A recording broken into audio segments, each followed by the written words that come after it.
ರಾಜ್ಯದ ಹವಾಮಾನ ವರದಿ ಇಂತಿದೆ.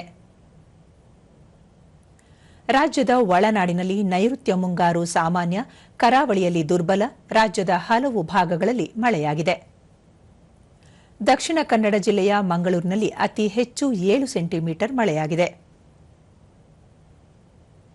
ಉಳಿದಂತೆ ಕೋಟ, ಅಲಮೇಲು, ಮೂಲ್ಕಿ 5, ಕುಂದಾಪುರ, ಉಡುಪಿ 4, ಚಿಟಗುಟ್ಟ, ಭಾಲ್ಕಿ, ಬೆಂಗಳೂರು, ದಾವಣಗೆರೆ 3, ಬೆಂಗಳೂರು, ಹರಪನಹಳ್ಳಿ, ಬಾಳೆಹೊನ್ನೂರು, ಗೌರಿಬಿದನೂರು, ಕಕ್ಕೇರಿ, ಜೇವರ್ಗಿ, ಪಣಂಬೂರು, ಬಂಟ್ವಾಳ, ಕಾರ್ಕಳದಲ್ಲಿ 2,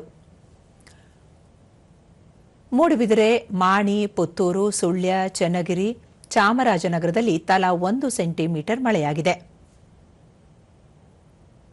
ಮುನ್ಸೂಚನೆಯಂತೆ ಮುಂದಿನ 7 ದಿನಗಳಲ್ಲಿ ರಾಜ್ಯದ ಉತ್ತರ ಕನ್ನಡ, ದಕ್ಷಿಣ ಕನ್ನಡ, ಉಡುಪಿ ಸೇರಿದಂತೆ ಅಲ್ಲಲ್ಲಿ ಮಳೆ ಹಾಗೂ ಭಾರೀ ಮಳೆಯಾಗುವ ಸಾಧ್ಯತೆ ಇದೆ.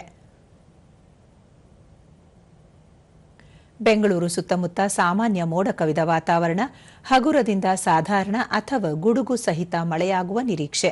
ಗರಿಷ್ಠ 30, ಕನಿಷ್ಠ 21 ಡಿಗ್ರಿ ಸೆಲ್ಸಿಯಸ್ ತಾಪಮಾನ ದಾಖಲು ಸಾಧ್ಯತೆ.